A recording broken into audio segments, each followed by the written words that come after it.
You are about to enter a great adventure.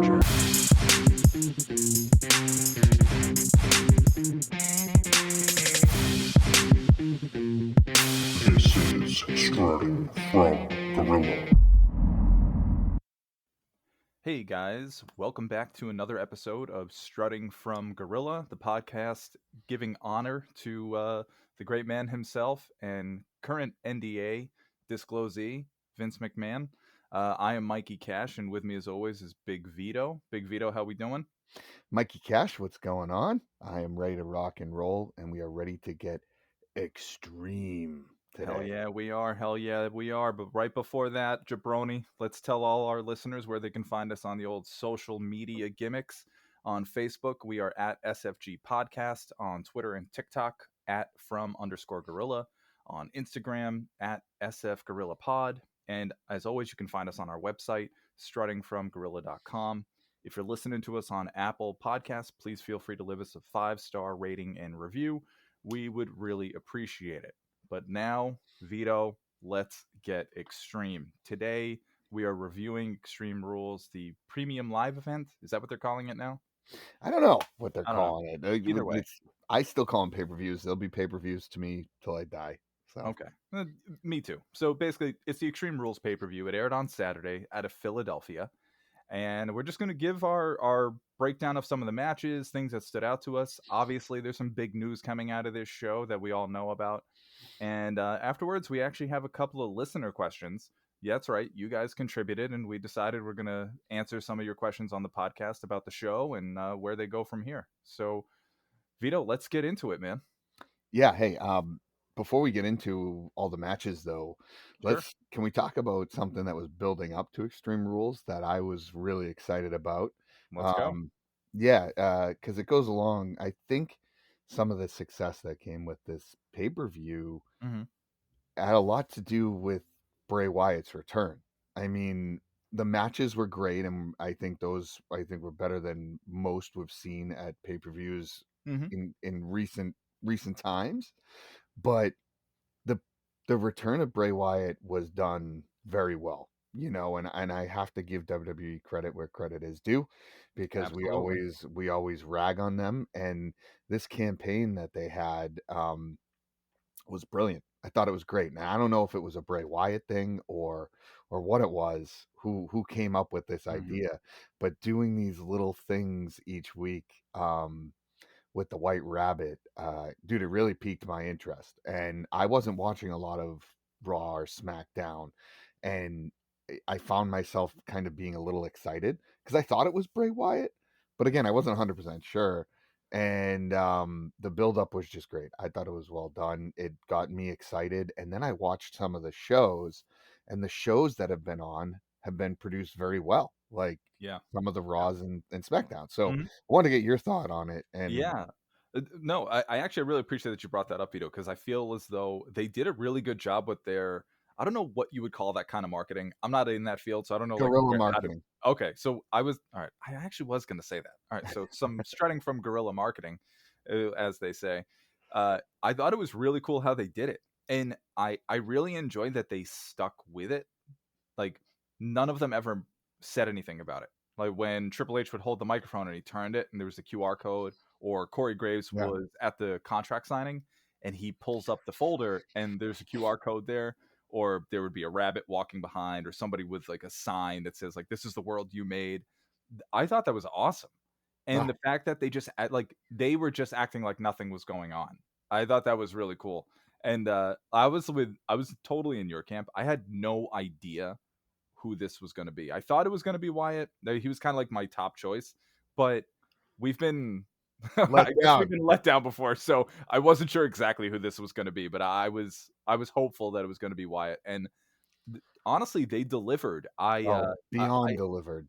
I actually, I don't know where I read this, and I wish I could remember the name of this person, but there's somebody on the creative side that was helping out with this who had actually worked on some horror movies. So I think there was some legitimacy to like how this was being produced.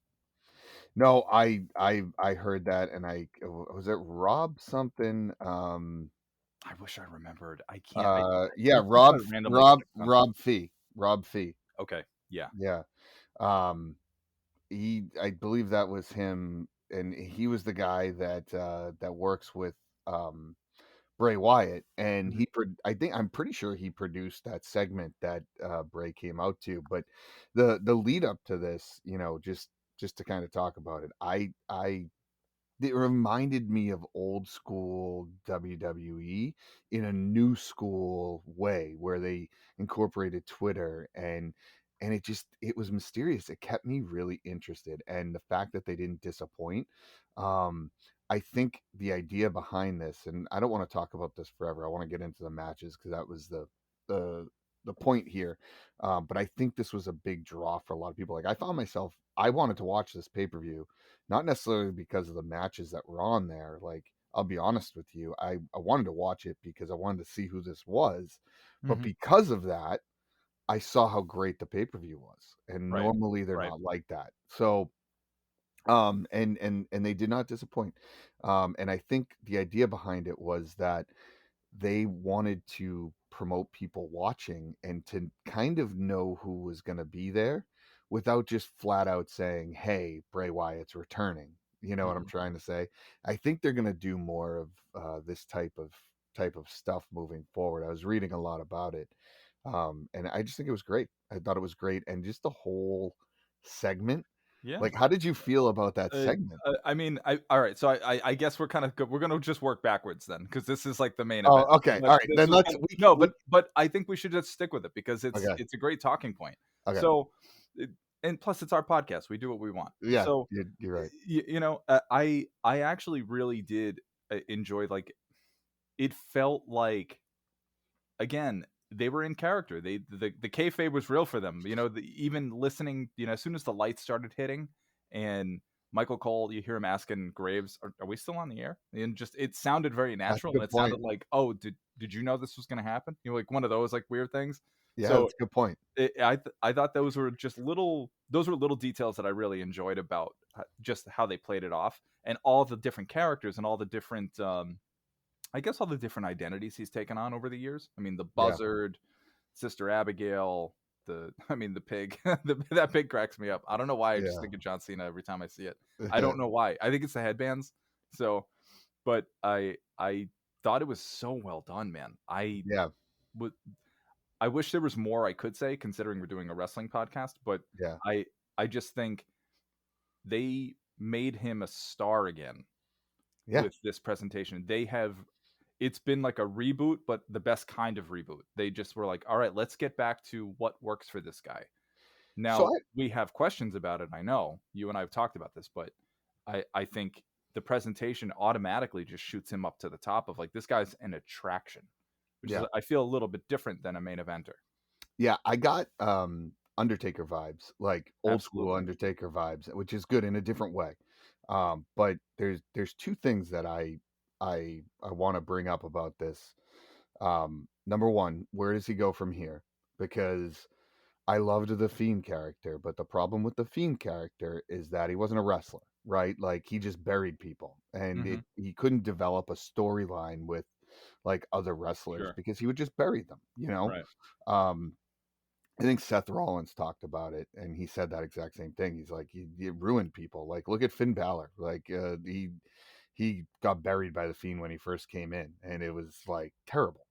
The second part is, I wonder how much of his release was actually a budget cut and more of a mental issue, right? Because of Brody Lee dying.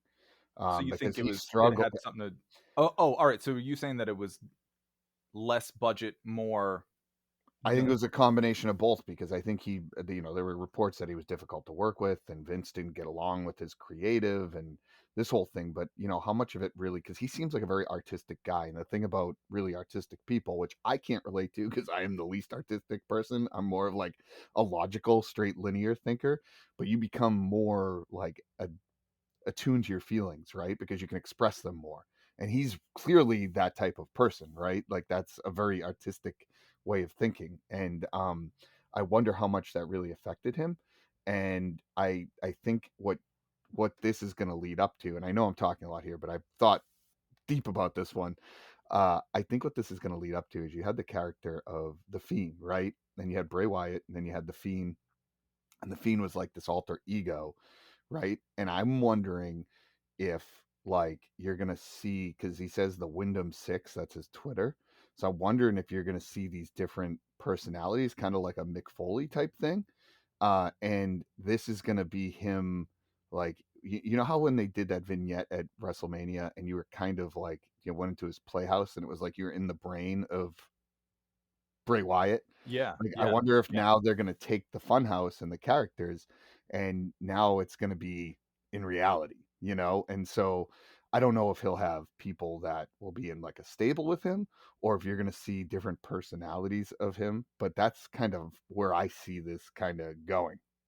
I, I'm actually right there with you. I'm in the camp that that it's actually going to be different people joining this stable. That it's going Could to be be. like the Wyatt Six.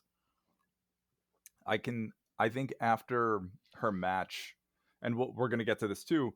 There was an interview with Liv Morgan, and said she was in a dark place, and she was just kind of sitting there, and she was having like this weird look on her face, like kind of despondent. And even during her match, at the end, she's sitting there smiling as she's getting choked out. So I think Hmm. my theory is that maybe she's like the Sister Sister Abigail or Abigail. something. Like she could play one of the characters. Yeah. There's also some rumors floating around that maybe Joe Gacy down in NXT, who had a similar kind of culty shtick down there, might be coming up and might be As one of the characters as well. and So Dexter as the Dexter did you see Loomis, the yeah, he guy, might be on it. I feel like the he's too buzzard? good. I almost feel like he's got so much of a thing going on with Miz that you Yeah. almost just got to leave him doing his own Yeah. thing. But like, I think there's some of the guys that weren't doing so much, like Dominic Dijakovic. He was like T-Bar back in the Retribution day. He might be. I heard people think that he might be the Buzzard. There's Okay. a couple of things going around. I don't know. It's a lot of rumors and innuendo, Yeah. but I'm not really sure yet. But I'm excited to see where it goes. I Yeah. I think a guy like him, much in the way like Undertaker was, if he's based off of this and he's more of an attraction type of character, he I love doesn't it. need a championship. No. It could be, sure, it could work. Like you could, if you pull it off right, I think it could work. I Yeah. think where this is going to be a true test of the Triple H era here is how do you use this character effectively, and how does he not lose anything? How does everybody that works with him, including himself, come out of it for the better? Because I So think that was the biggest challenge when Vince was running things. agreed. And I also think I think that this can be more of like almost like a Ministry of Darkness 2022, right? Like same concept type deal where you almost feel enthralled by the storyline and what they do. I just think it'll be similar to that, but in a more artistic light. That's what I think. But I'm just excited because it gets me enthralled in WWE again. Like they have a Yeah, storyline that's yeah. a little bit consistent, mysterious. I love the Fiend. I love the only thing I'm gonna miss is the Firefly Funhouse segments because I thought they were so well done. I thought Bray did such a good job as like Bray Wyatt, like this innocent guy, and then you have the Fiend. I thought that was a really cool concept. But we'll see what happens. So that those are my Right. two thoughts. I mean we had to touch on that. So No, um, absolutely. I'm kind of glad we just like started with that, quite yeah. honestly. And now we can just cover the rest of the pay-per-view, and it's a little, because nothing's gonna beat that. I mean, that was Well, the highlight of the whole show was that. and I think you could feel the energy in the crowd. They were all waiting for it the Absolutely, entire man. time. I mean, they were chanting, "We want Bryant, we want Bryant, we want Wyatt" throughout the almost the whole show, and especially, unfortunately, in the Seth Rollins match. The crowd at that point just knew something had to happen after like that little snippet earlier Oh, on in the pay-per-view where the rabbit jumps into the X. yeah, and if it didn't, oh, they would have rioted. Yeah, they definitely would have. They So, would have. They would. It was a Philadelphia crowd, and they were loud. They were super loud oh that yeah, night. So, all right. So now that we've covered the Bray Wyatt thing, yep. do we want to work backwards? Do you want to just start from Nope. the top? Let's All right, all right. So let's go start right from the into it. first one. All right, Yep. the Donnybrook match, Brawling Brutes versus Imperium. I dug it. It felt Great like match. I was watching the APA, Yeah, it's great. but in the best way. Yeah, it was I great. It looked like Sheamus kind of was rejuvenated. He's just been kind of this stale character, which I like Sheamus, but it's been hard to watch him a lot. You know what I yeah, mean? definitely. And it's been good to see him kind of refreshed. And I think the Imperium is a great stable. They're Oh, very simple, but like but but good. You they're know? they're simple and effective. That's all they need to be. Yeah. If you so listen, I'm gonna challenge you to try this. Like go back and watch some early NXT UK when Imperium was first around. I have. Dude, they were so good. They were great. I miss the music. I don't like the new music now, but No. I their whole aura was fantastic. Yeah. And I kind of feel for what's it Walter. Vinci? Yeah. Oh, Vinci. No, what's his I forgot what he was called beforehand, but they changed his I name I over and don't over. They remember. did Yeah. it to all of them. Actually, all of them are different names now, but I really enjoy their work. Like they just have like this aura about them. It's almost Very classy. simple. They're like classy villains. That's Yeah. sort of the way I see it. And William Gunther's Regal just esque.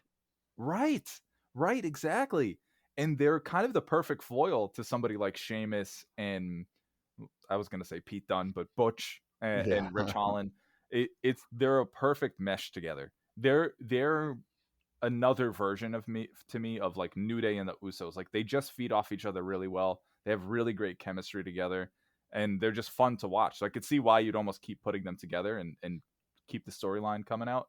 Yeah. And I I would hope that at some point maybe you see some rubber match between Sheamus and Gunther because they're so good together in the ring, dude. Like Yeah. it is just a hard hitting affair. And like you said, Sheamus is so rejuvenated. I think he's even said it in interviews now.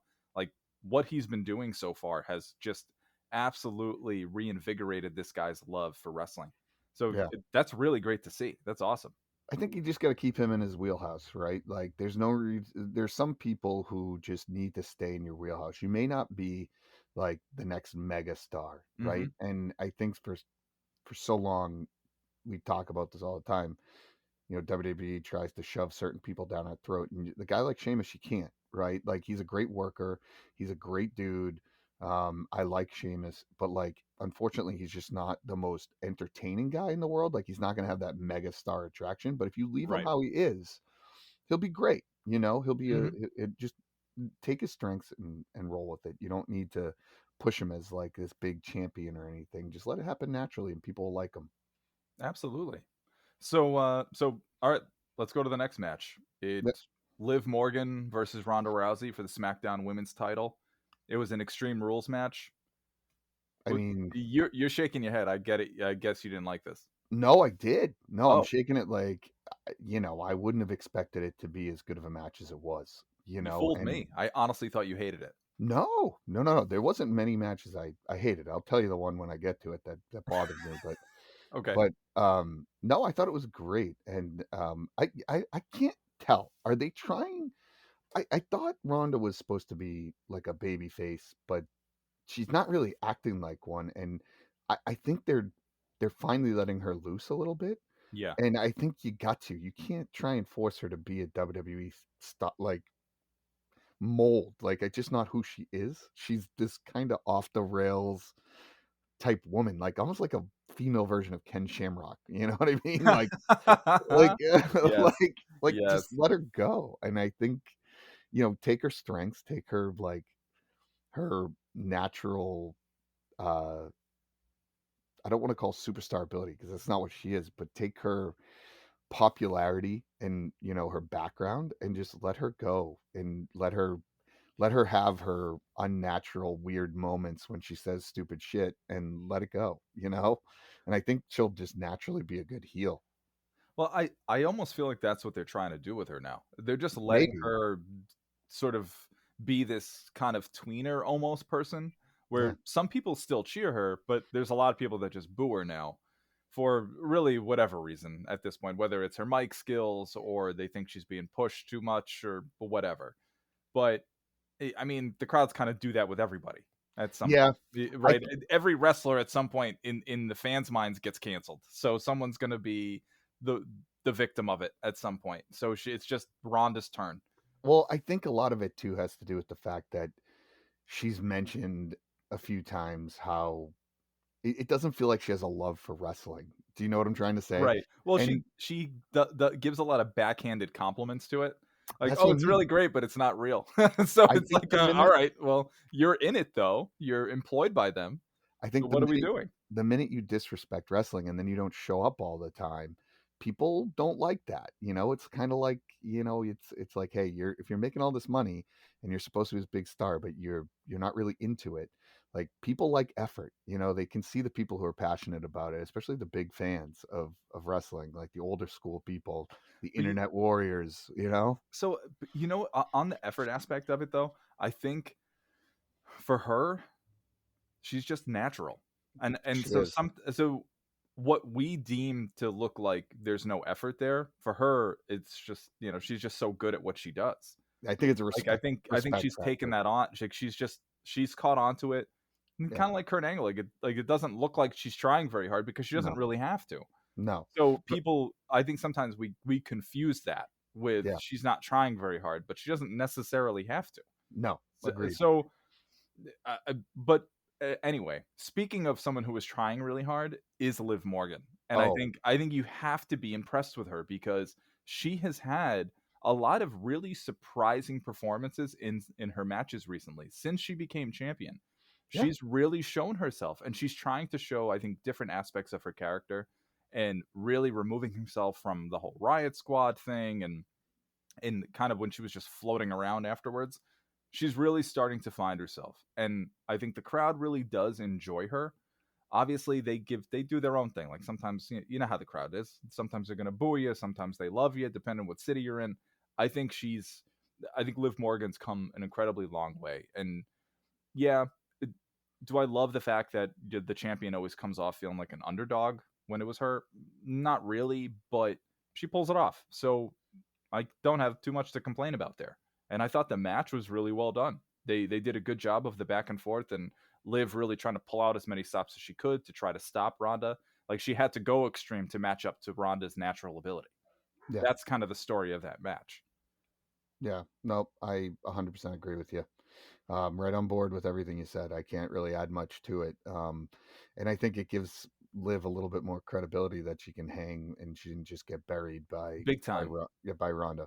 Right. She didn't exactly. It wasn't a squash match. No. So, and like I said, let's see where this goes with the whole smiling while she was passing out, and if that leads to anything involving Bray Wyatt at all. Okay. So, I'm excited. I give that one a I don't know if it's 5 stars, but it definitely was better than I thought it was going to be. all right. All right.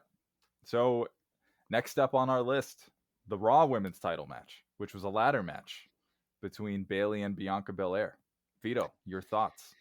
I mean, I think I told you about it. I think that was because you had watched it after the fact, and I didn't know. I wouldn't have given you spoilers, by the way, as I was texting you. But uh, I think I had mentioned that you got to watch this match. First of all, I know you're a big fan of the women's scene in WWE, and I knew you're a big Bianca Belair fan, Yep.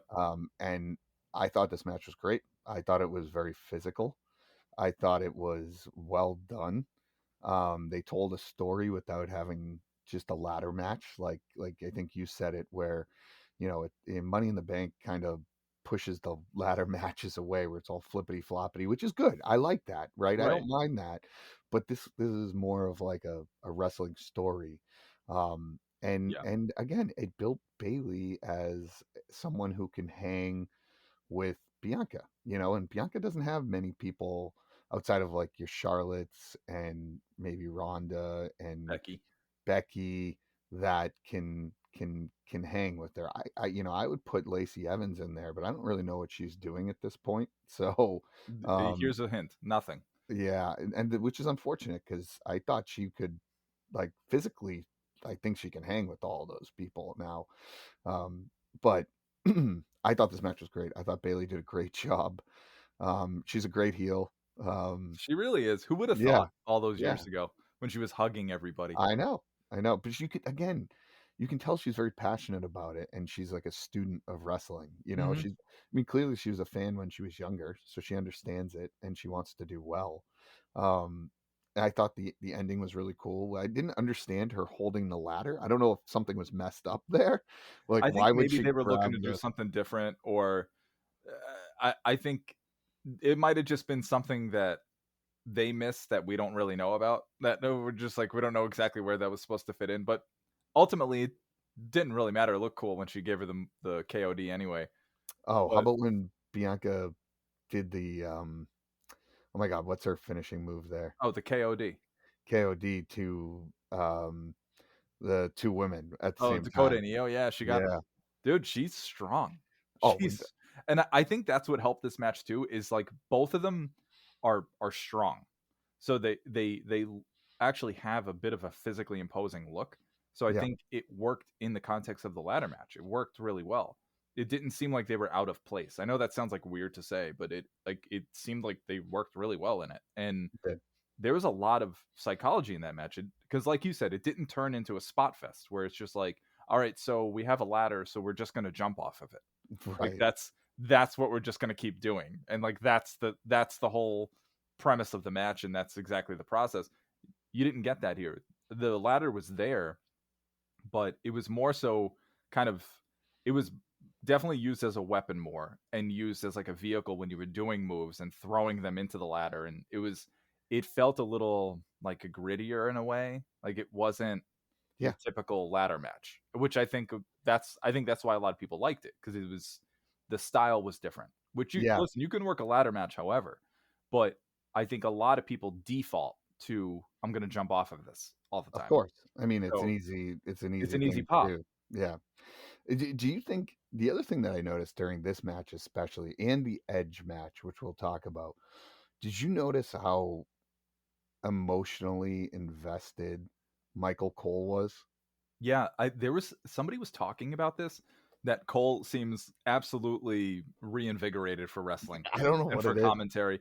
Yeah. Maybe it's because he doesn't have Vince yelling at him for 3 hours a night, Yeah. and Triple H may be a little bit more subdued with Yeah. his criticisms or offerings. So Yeah. who knows?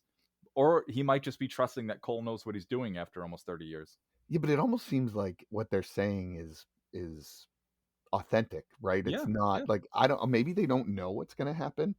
I don't know. Mhm. I don't know, but it just seemed like he was I mean, it added to the match. It was almost very JR-esque. Like he Yeah, was very yeah. passionate about certain parts where he was just No, like, dude, I hear you. yeah. So I thought that helped big time from watching it on TV. Yeah, Um in a story standpoint, but I thought it was a great match. right. Again, it set the tone. There was only you said there were what 6 matches throughout this whole Yeah, thing, yeah. and I think that's the other thing that helped this pay per view. You know, when you have everybody on a pay per view, number one, as a fan, you get really tired. Matches seem rushed. I Mhm. think from here, like, what about the people that weren't on it? Like, how do you think they were feeling? Do you think that the it gave more like emphasis for the people that were on there to be like, hey, we're one of 6 matches. Like, we have time to tell this story.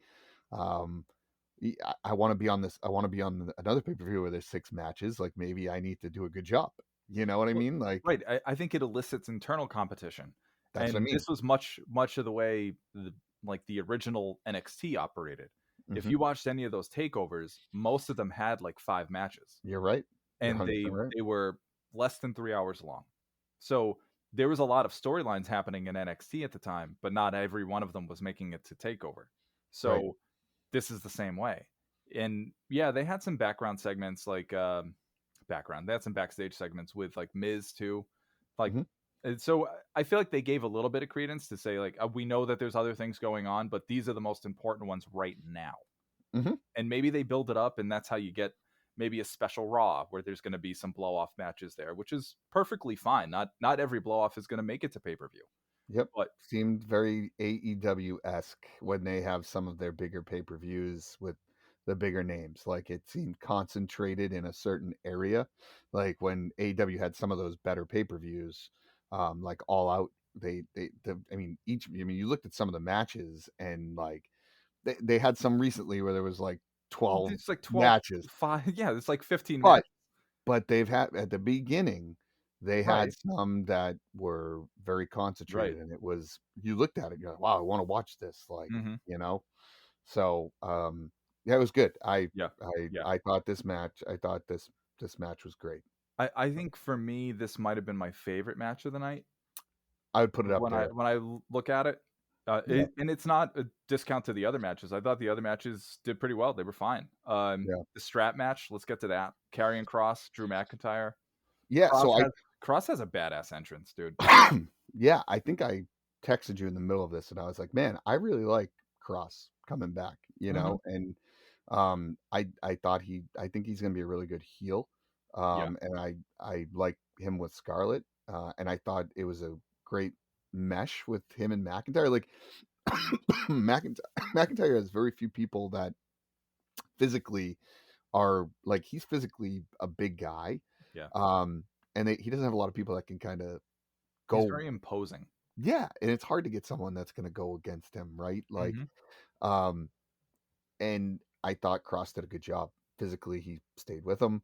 I loved the, you know, it seems simple, but like the whole shoulder thing for a minute, like the ref asked him, like, "Are you okay? I can get medical." You heard it on the Yeah. TV. And Yeah. he's like, "No, no, no, no, I'm fine." And for a minute there, I thought maybe he was really hurt, you know. And like, you don't get those like I never got that feeling Mhm. with a lot of matches over the Yeah. last 10 years with wrestling. And it was good. I thought they did a good job. I just hated the ending. um i, You I didn't don't like know, like, Scarlett getting involved? I don't think you needed to. Well, I don't mind her getting involved. It's just like the pepper spray, like I just didn't think you Yeah. needed to do that. Like, It's sticky already for a pay-per-view that's already got a lot of shticks. yeah, So, and I don't think you needed it. Like, I thought Mm. Cross could have won, you know, fair at that point. It would have made McIntyre look any weaker. Like, it but was a good match. I just still there's part of me that still wonders if they have doubts about how established McIntyre is as like a top star. So this is their way of protecting him. Oh, look what happened, right? The only Yeah. reason this guy lost is because she did this heinous thing to him, and then Cross got the win. And clearly, this is not the end because I mean, one, it's the first time they're even fighting, and it just so happens to be on an Extreme Rules pay per view, so there's a special stipulation to it. So I feel like maybe this will go to Survivor Series Yeah. in some way, like whether they're on opposing teams or this will continue. Well, I also think that people like Cross. Like, I think that he's a popular I guy. agree. And so, unfortunately, if you kind of have I'm not going to call McIntyre's gimmicks stale, but like, he's kind of like a one-dimensional guy, right? Like, he doesn't have too much outside of what he does that makes him good. Does that make sense? Like, I don't know how to really There, describe that.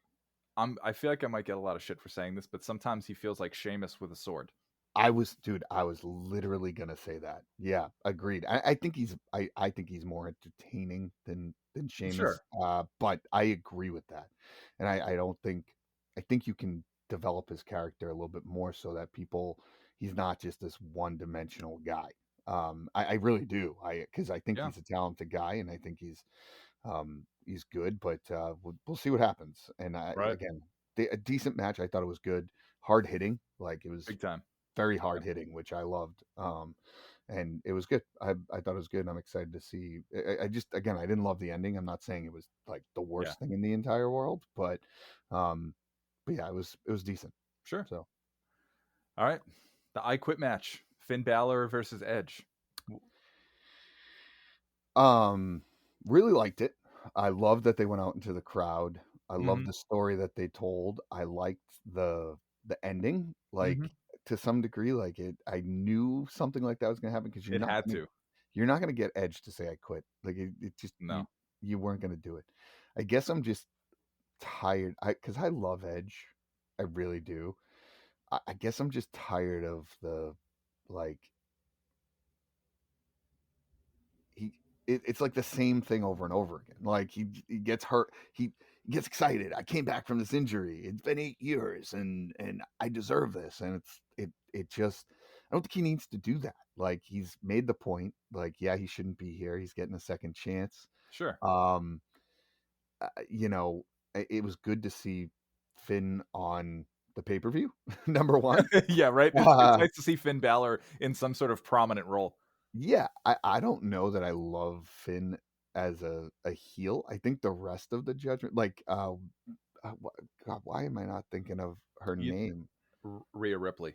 Yeah, I think she's like the catalyst for this group. Yeah, I I think so. like sh you just love to hate her. Like, she does a great job of being a bitch. It's positioning her really well Yeah, as a star. yeah. It really is. Damian Priest is kind of He's lost his there. He's steam. fine. Yeah, Fine. He's a good wrestler, but yeah, they're showing more of his personality, which I think is fine. yeah. I found And myself waiting for Bray to come out in this match for some oh, reason. really? Yeah. Yeah, I mean, I don't. feel like it could have. He's had history with Balor before. I think that's when with the Fiend Yeah, debuted against Balor. So I yeah. didn't know if maybe they were going to do something with that, but that would have been I think that would have been a little too much, I guess. But Me too. I agree. I like the ultimately, I'm glad they held off on it. the ending was great. I thought the match was good. He had some great spots. I love that Mhm. they went out in the crowd. That you don't see that anymore, and I loved it. Um, you know what I hated though about this match, Go for it. and I think it's what bothers me is that like every 10 seconds the ref just had a microphone in their ear and you just heard them grunting like no, no, no. It sounds ridiculous. Yeah, Just a bunch of it's sex sounds, well, heavy breathing, and panting. like 5 minutes into the match, neither one of them are gonna quit. Like it just I don't think you need to have the microphone in there. It just it it bothered me. I don't know what about it really I bothered me, but I found myself expecting more trash talk than there would be when they would put yeah, the microphone in there. I just kept going back to, and this will be something I mentioned in a second, but when they were talking about Rock and Mankind, like it always goes back to that when like you would hear Mankind be like, "Go to hell, Rock," or like, or be like, "You can kiss the people's ass." Like it was just stuff like that that would happen throughout the match, even though you were like 20 minutes in and like the yeah, microphone's in his face asking if he quits. yeah. So I don't love the I Quit matches in general. they're I tough. They're they, really they hard to book. yeah, And yeah, and there's a reason why on commentary they were given the history of some of the matches, like these I yeah. Quit matches, and talk about Bob Backlund and Bret Hart, which is one of the Loved it. all-time Yeah. awful matches. Oh yeah. But like that's just shows you that it's so hard to book that even a bad one you have to name Yeah. as like one of the big matches on there. Yeah. And it wasn't a bad match. Like I don't No, mean no, to I say thought it was well done. yeah, again, I think I'm just the edge aura is wearing off on me, and I just think Mhm. it could be done differently. Like I think he has so much potential with some of these stars. Like I like that he was against Finn because Finn's an up and coming guy that hasn't really gotten his just his He's due. the oldest up and comer I've ever seen. The dude is 41. But like, he I has know, so I much know, that he I could. know. I don't want to get into it, but like I'm glad that he was going against someone I like that, and it listen. wasn't like AJ Styles again, Yeah. or like Also, AJ wasn't on or the pay per Randy. view. Yeah, or Randy. He hasn't been on TV really besides No, Monday Raw, but no. uh, y- or against Orton. Like we've seen him with Orton. We don't need to see him with Orton again. Like he had his time with that. Like I'd like to see him against some of these new guys, and Yeah, um, I I just could see. I mean, I could see Balor and even McIntyre starting to hook it up. Uh, Although I always forget now who's like on SmackDown, who's on Raw. I always I like know. confuse it, or maybe Balor starts something with Rollins. After this whole thing. So who knows? Edge's But peak so far has been the triple threat match with Roman Reigns and Daniel Bryan. Daniel. I mean, That was a again, great match. yeah, but that's his like he doesn't need all these like crazy storylines that go along with it, and it just everything is like so extreme with him. It's like not everything is like the end of the world, and that's what it seems like with him. And I just With Edge, you mean? yeah, Yeah. I don't. I'm glad he's back, and I'm enjoying it.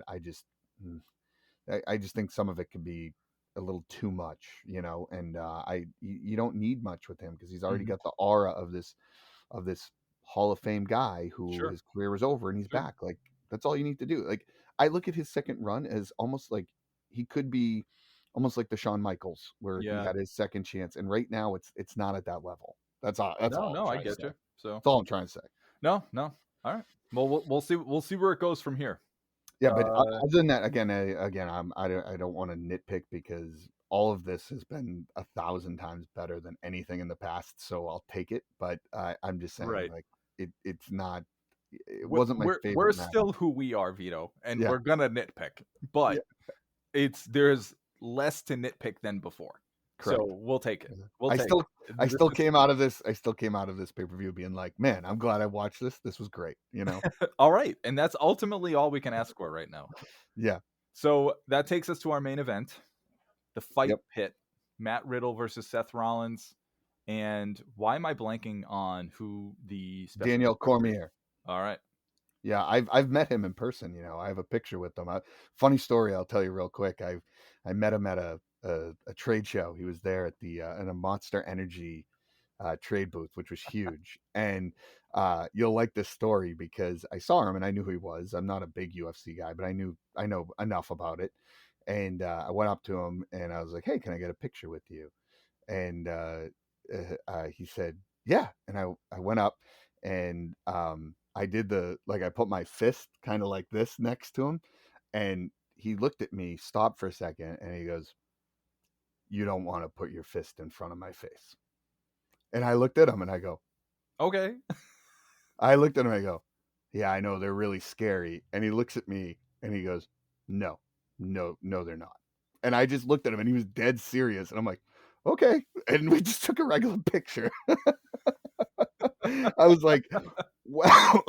I'm like, this guy He doesn't hates mess me. around. No, yeah, he's like, no, I'm not gonna play around with you. Like, we don't do that. Okay, We're all set here. all right, all right. Okay. He was a really nice, Message received.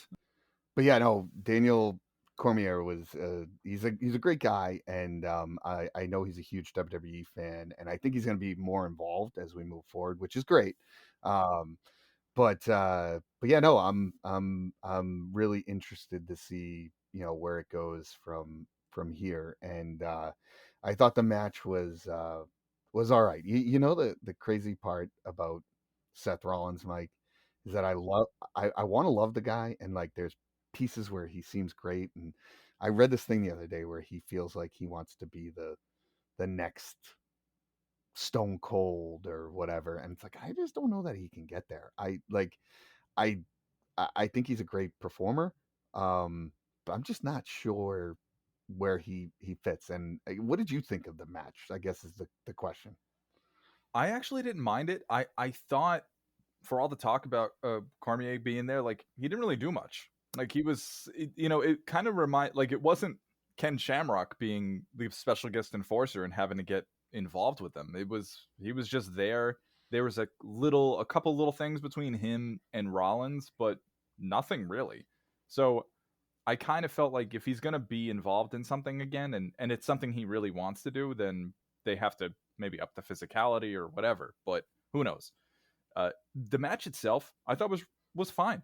It was kind of what I expected it to be. It's all cage, no ropes. They had to improvise on certain things, and without the ropes, I think it is challenging to have an entertaining match, tell a story. There's a lot of adjustments that seem to need to be made.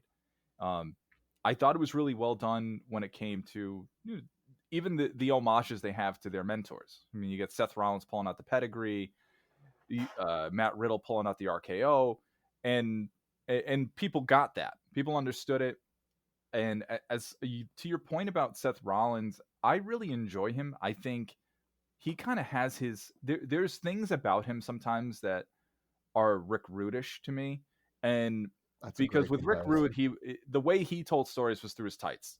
So a lot of the things he would do was like he would sort of troll people through whatever design he was going to have. And I feel as though Rollins does that with a lot of his gear. He fights Dominic, he comes out as Mysterio.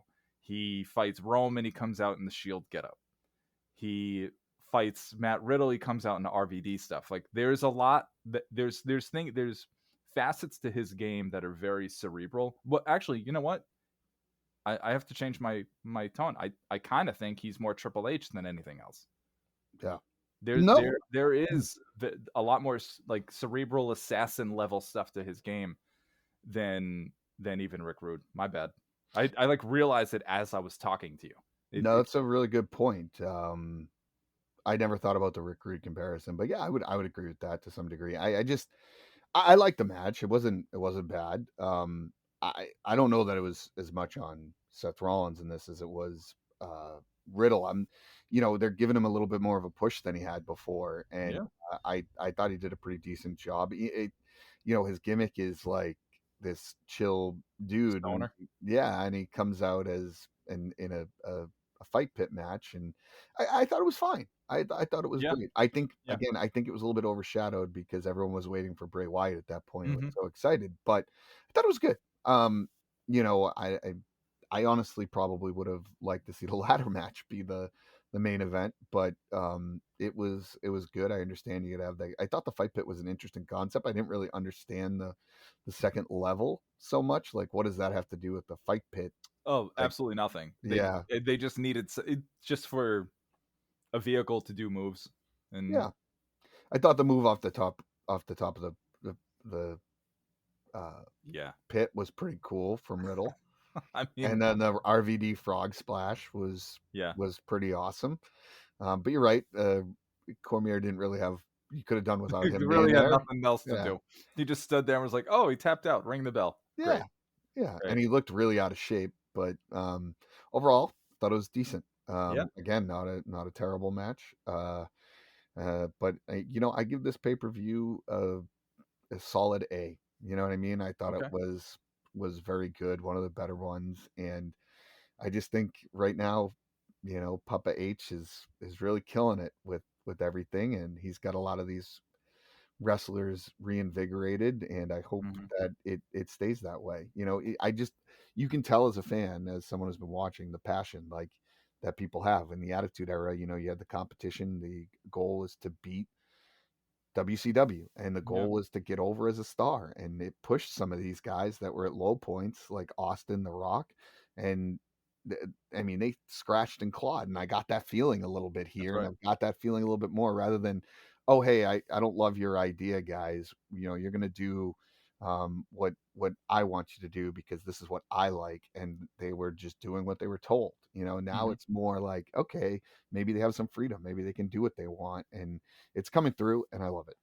Yeah, me too. So I hope So, it stays. yeah. So, any other thoughts on the show, or should we get into our listener questions? No, I think we got like 10 minutes left. All right, Let's let's do it. let's let's get into the questions So we got a and go couple of forward. questions here. Two of them are from a friend of the podcast, King Constantine, and he writes in, "Yes, I'm happy to see Bray Wyatt back, but now how do you book this? How does he fit program wise?" Well, I think that was something we were just kind of mentioning before, but I think I'm curious. What are your thoughts? What do you think who do you think his first opponent should be? Yeah, I don't know how it's gonna work. I think we alluded to it at the beginning a little bit. That I think as long as he's not this squash character, again, I think it's gonna be more of an attraction with the storyline than anything. And I don't know who his first opponents are gonna be. Really difficult choice. Yeah, I look at maybe Judgment Day as kind of like I don't know, but again, he maybe not because it depends if he comes out as like this stable or if he's Mhm. gonna be a singles guy, Um, so it would be very very interesting, and maybe it'll be Seth Rollins, because Seth is I sometimes you'll hear interviews with Seth Rollins and it alludes to something that's going to happen, and he had Yeah, mentioned how the Fiend character was tough to work with, so um, who knows? I mean, yeah, you might have a point. It could be Rollins. Yeah, But this is why I kind of reinforcing my other point that I think Rollins is a Triple H esque kind of wrestler because he was very versatile. He worked with a lot of different guys, yeah, supernatural stuff, straight up stuff. I think if there's a person that could work with him, I think it could be Rollins now, especially this version of Bray Wyatt that we're seeing so far. I mean, after this just one segment, we're not seeing like the Fiend mask on. Like, it's him. Yeah. So I think this will be interesting. Yeah. But I think the way he fits in program wise is carefully. They Yeah. need to be really careful with how they present him, even if he's not on every week. I think you can do little things to sort of keep his presence there, because I worry about overexposure with Bray Wyatt, or almost like kind of booking yourself into a corner where you kind of put too much out there, and then people are like, all right, that's enough. So I Yeah. think if they take the less is more approach with him, but make it effective, I think they can make this work. Agreed. All right. So our next question from Constantine writes, you could argue that this was not the best show of the Triple H era so far. This is a different perspective than what we've been talking about. Does it hurt the momentum WWE was building, or does the Bray return change the discourse entirely? So I think what he's asking is, does having Bray Wyatt, did it hurt the show? Does it help the show? Does it sort of change the conversation? I mean, I think again we talked about this one Mhm. with the fact that it put eyeballs on the show. I would love to see the numbers of this show compared to whatever um, pay-per-view or show Constantine was talking about, because I would be willing to bet the numbers were much higher. Just because of the Bray Wyatt situation, and it's not like I can understand his point of where it hurt the show, right? Because I said this before, where everyone was excited to see Bray, and it Right. took a little bit of luster off some of the performers, which I agree. But I personally thought it was the best show that he's put on, because Okay. you could see the effort from the 6 matches that were there. Like, I completely agree with you. And on that other hand, I think from his point, I could almost see it being, it's a tough show to book, because if every match has a stipulation, it's I agree. hard. It's not that they can't differentiate one match from the next, but it's sort of a, there is no palate cleanser of Yeah. having kind of a straight up match, and people can just sort of almost relax while they're watching it, because you sort of know what you're going to get with a straight up one-on-one match or a tag match or something like that. But Yeah. everything being a stipulation, I think adds difficulty to maintaining fan interest. And so yeah, it's a difficult show to book, I would imagine. I'm glad you brought that up, because I agree. I like the Extreme Rules idea. I don't love that every match has to have a stipulation. I would rather have a pay-per-view where a couple matches are like a ladder match or an I Quit Yeah, match, rather than having like everything. Like the strap match, you could have done without the strap. You didn't need the strap. sure. Like, it was stupid. But Understood. I agreed. Some of it was kind of forced to that extent, but I still thought it was good overall. Okay. Our next question is from Quintessential Wrestling Fan. Hmm. How do you feel about the two commentary booth being back? Oh, the 2-man commentary booth being back. Yeah, I I love it. mean, also love I it. love it. Less is more, baby. Yeah, I mean, it's great. Um, we'll see how the chemistry works out between everybody. Not everyone is a Jerry the King Lawler JR duo, or or Vince McMahon Gorilla Monsoon duo. But yeah, I I love it. Me too. I think it's I, great. yeah, I think they've been needing to do this for years, and this is another imprint of the Triple H era. And looking at you, AEW, we don't need 4 people on a commentary booth for a 1-hour show. Although I will tell you, I don't mind the JR Schiavone Excalibur. They do a fine job, better than any of the WWE guys did. However, I agree. We don't need Don't need 4 5 people people. for Yeah, yeah, agreed, Just- agreed, agreed. Anyway, our last question is okay. So his screen name is Heine Ho from Canton Yo. All right. Oh, He says, could you picture DX running WWE in 2022 back in 98? Triple H now head CCO and HBK in charge of NXT. that's a great point, Mike. Because think about this. Like, I heard about this. Someone had mentioned this. I was reading an article, and it's very interesting that you have these guys who, in you know 1998, came on, and they were like these against the grain degenerates who a lot of times almost got canceled, right? Like, you Mm-hmm. think about, like, USA telling these guys, you can't do this, you can't do this, you can't do that, you can't do this. And like, it was totally against the grain. And now all of a sudden, those guys are really running the WWE. You got Triple H, who's in charge of everything, and you got HBK, who is in charge of NXT. Like, and ultimately, I bet your Road Dogg will go back in some sort of executive role too. Now that Triple H, he's back in there. Yeah, the X-Pac, you know, I think has got like 2 brain cells left, so I doubt he'll do that. But it's I see it almost like as a sad state of affairs, because these guys who are anti-establishment are now the establishment. So it's sort of like a sad commentary on just how we all rebelled when we were younger, and then eventually we all become a part of the machine. So True. I feel maybe I'm just pessimistic Pete over here, but I just sort of thought that's kind of what I thought when I was reading this question. Like, yeah, I guess, you know, at some point we all become who we hate. I can understand Triple H. Triple H seems like a good politics type of guy, right? But like, seeing Shawn Michaels in any sort of role that, and I know it's not like some exuberant role, but like, the guy, everyone hated him, like, for what he was doing as like a talent, trying to get with the clique and, you know, push all of them and nobody else. But I mean, at the end of the day, like, these guys know how to do it. Like, think about all the matches they've been in and the stuff that they've done.